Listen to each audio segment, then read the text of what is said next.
Let's break the system, and I am here to help you to think about corporate practices differently, because let's be honest, they don't really work. So last year I have written hundreds and hundreds of articles on LinkedIn and different social media platforms, and they resonated really well with thousands and thousands of people across the world, from C-suite level leaders all the way to line employees. So I thought, you know what? Not everybody likes reading. Why don't I put that on social media? Rather, somebody told me that I should do that. And I said, you know what? I'm a reader and I'm a writer. But I'm not a social media person. So if I need to do this and put it on YouTube, so then the message and the education and the ideas can reach a wider audience for the benefit of the employees, I will do it, but I'm not going to do a big production video making fuss, because I just can't stand fuss. I'm going to sit on my sofa, where I am now, and I'm going to talk about the things that I feel that I'm knowledgeable and qualified to talk about. So I am Sylvia, an organizational psychologist, and my job is really to scrutinize everything. I've been trained to scrutinize everything and create interventions in organizations that are science-based. So my articles really resonated with the larger population, and I hope it will resonate with you guys as well, because I am not the traditional corporate folk, despite spending 19 years in corporations. I'm not, my interventions, my ideas, my opinion is not based on Emma from HR's opinion, because, based on her CIPD qualification. But my take on things is based on science. I like to use science. So I thought, you know what, let's put this on LinkedIn or YouTube, and here I can elaborate more on what I'm writing on a daily basis. I will put all the links below. So if you want to share, if you want to read, you can follow that. Please do share. I'm not marketing in anywhere, because that's just, I don't have the time for anything. But what I would like is really to have a better employee experience for everybody. So for this reason, what I plan to do, I will issue this content. So for each of the article, I'm going to make a video, and then we can talk about. Now, here's a very important thing. I will never claim. I have been trained to never make a claim that this is the right way. And that's why I don't like to interact with corporate guys, because they always believe that what they think, based on no science or anything, just, rules of thumb of the business world, that they are right. There is no such a thing as right. So what I would like to do with this content is you guys just probe your brain, put forward ideas. I would like you guys to give me ideas, because this is how I grow, and all of us learn and progress. When we always agree, when we go with the same narrative, that there is no progress in that. Now what we do, we create a nice debate, not a vicious let's go after each other, because that's not helpful. So I'm not going to tolerate that. We don't need to agree, and I actually enjoy when people don't agree, but that has to be respectful. And so keep that in mind. I will never claim I am right. I just put forward ideas and trying to get you to think differently, because what is happening today in corporations, they are a shit show. Nobody knows what we are doing. Nothing is working. And we need to start looking at things from a very, very different perspective. So let's get started. And today's topic is really the generalist supervising the specialist. The HR reform that is needed. I have written maybe 50 articles about human resources and why it doesn't work. HR has all sorts of problems, and it's just too complex even to fit into this 20 minutes maximum video. But pay attention, because we will go one by one. And in this article, I will put the link below if you want to read it. In this article, I elaborate that we know that HR must change, but none of us can put their finger on that this is the change that needs to happen. Why? Because it's so complex. HR is suffering from all sorts of diseases, from identity crisis, which I'm going to make another video about it, maybe another day, from what is their purpose, what is their role. Their role is largely inflated. We make them CHROs and VPs and, business partners, but they are not really doing anything. We have these massive positions in organizations, and they do absolutely nothing with this title. And I'm not even blaming them, because most of the time organizations don't value what HR is about. So the problem is massive. However, I partly blame them, because over the decades, and I have my notes in here, so if I'm not looking at the camera, it's just because I want to give you the right information. Over the decades, HR become, the jack of all trades, can fix it all, and a half of job Harry. But let's start with why. Because they lost their focus of their role. Their identity crisis is shown clearly presented by their HR is changing their names. We went from talent, HR, to talent and culture and talent, culture and change, talent and people, and God knows what. And they just start initiatives, but they never finish anything. They are the ones, just plaster over things with a little bit of interventions. I like to call them putting one band-aid on top of another. And that's that. But they never go deep.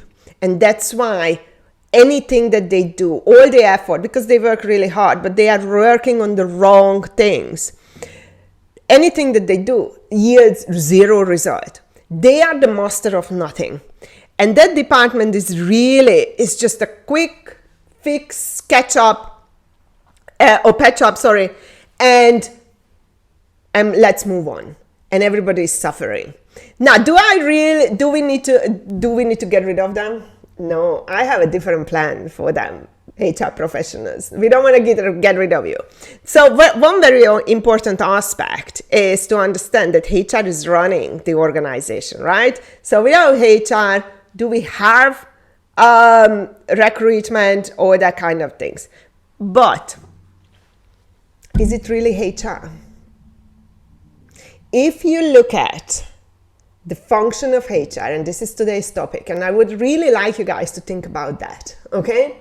So today's topic is, and what we want to think about is there such a thing as HR? Because let's look at HR frameworks, and here I'm going to give you a few. So one of them is HR planning, which is manpower planning, financial planning. That's bullshit, because that always happens by finance. Finance does that.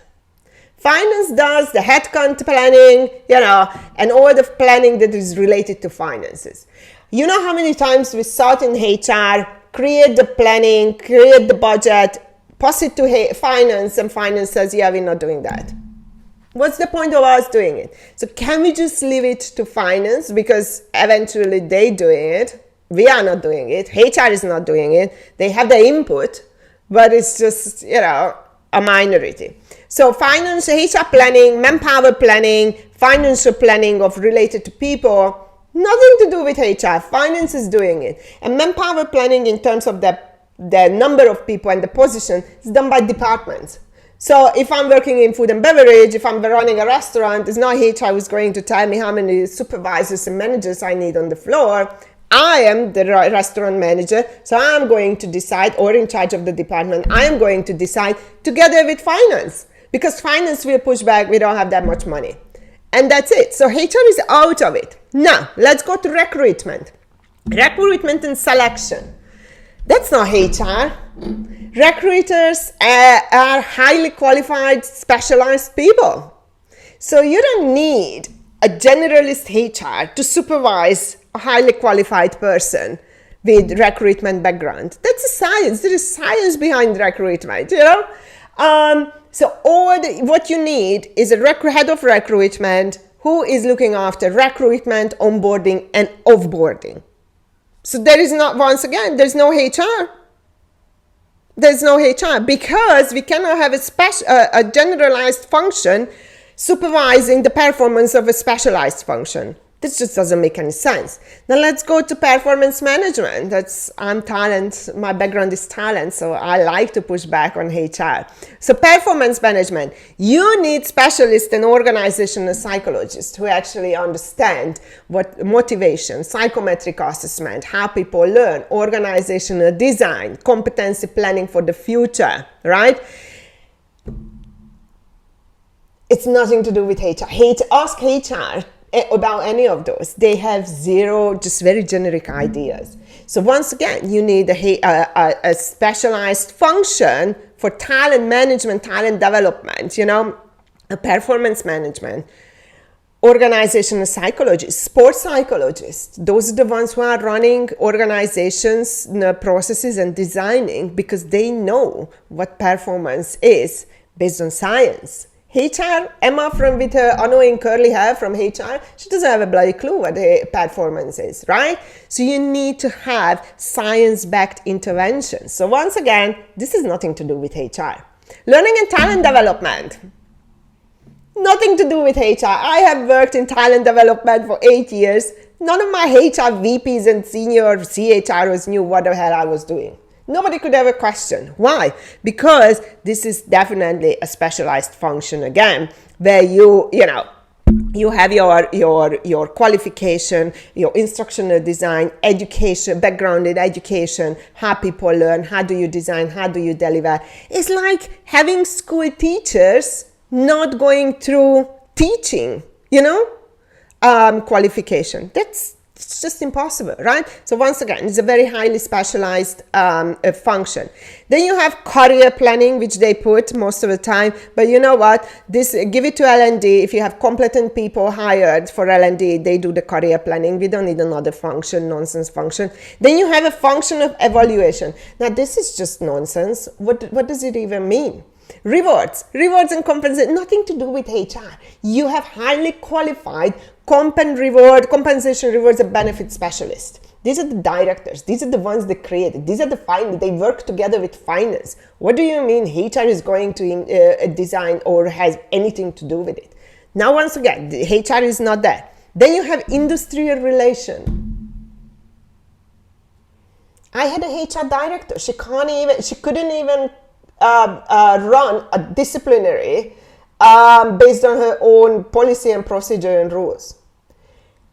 Industrial relation, it's a highly specialized and competent role. These are the lawyers, these are the arbitrators, these are the ones who go and represent the company at court. They are the ones working together with ACAS, with unions. It's not HR. HR has bloody nothing to do with it. If there is a problem, the last person we want is HR to step in. If I am an employee and I'm having a conversation and conflict with my manager, I don't want HR to come because they just make everything worse. They are not an impartial party. Know that, and I'm okay with that. What we need is somebody from outside who is impartial, an industrial relation person, expert, to get in and mediate. And when you do have that, rather than, the unqualified HR person who is a beauty school college dropout and had a CIPD level certificate obtained within 3 months, and now she's the HR director, conducting a dispute between managers or employers and employees. Now, this is when shit goes south very, very quickly. You don't want to do that. And that's why we have, if the workplaces look the way as they do today, because of the unqualified HR is trying to do everything. It's not their fault completely, because organizations are saving the money, saving the headcount. You know why? We don't need HR. We don't need all these functions. Just put one person, generalist role really, and they do everything. Well, we know how they do. They are the can fix it all, and they are not fixing anything.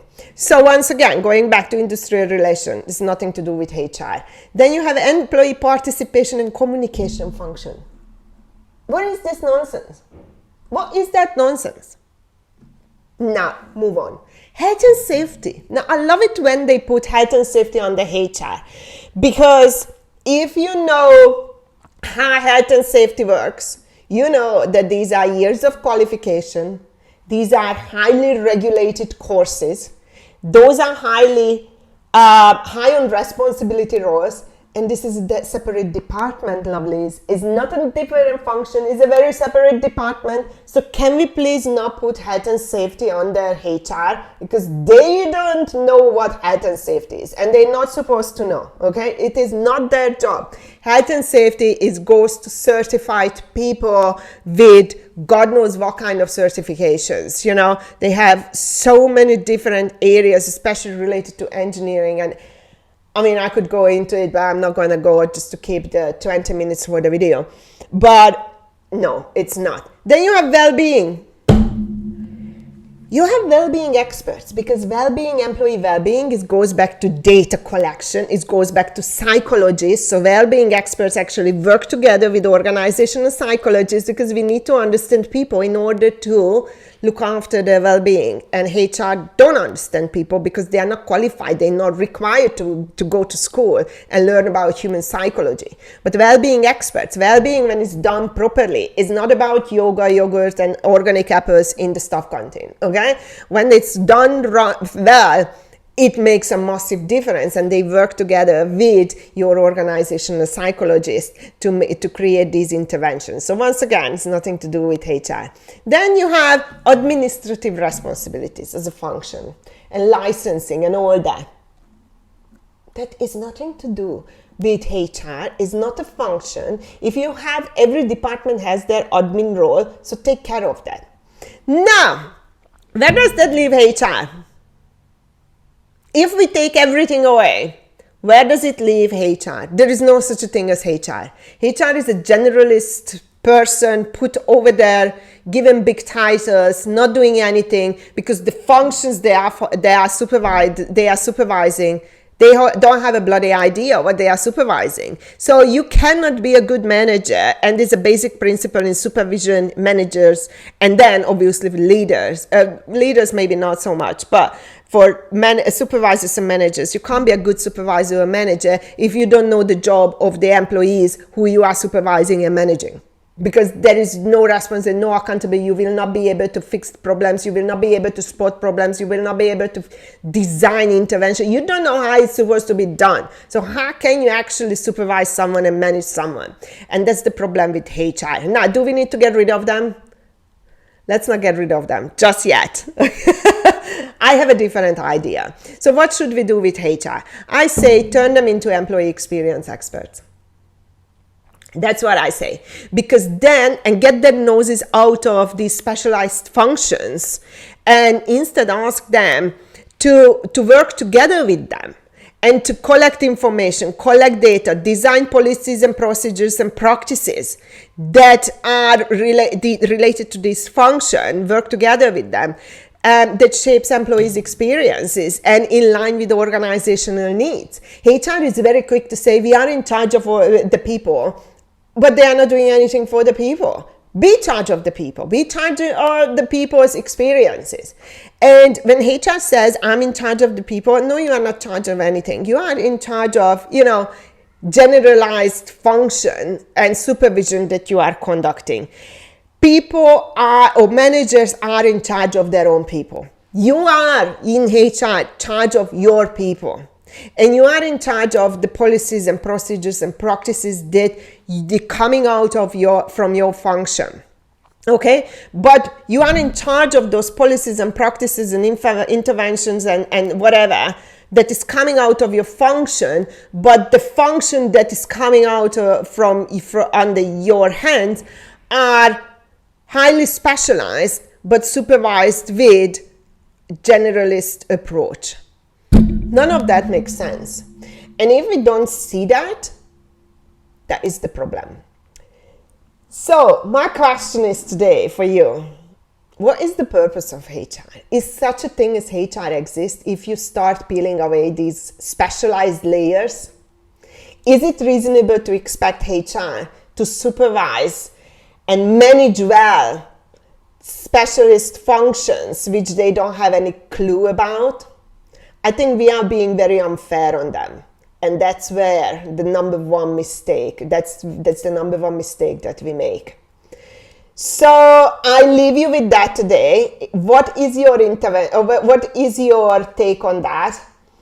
I know if you are a HR professional, you will be deeply offended, and I'm okay with that. You remember, respectfully debating and putting your things forward.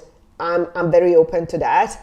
Coming after me, especially personally, I'm not gonna have that. I had a couple of VPs, HR VPs, that I questioned about what actually have you have done with your people management and practices, and all he could do is come after me personally, which is fine because I'm not really interested about your opinion, but I think it's more important and interesting to start talking about these roles so we can move forward and not get stuck. Sometimes people put in positions, and then once again, it's not HR's fault.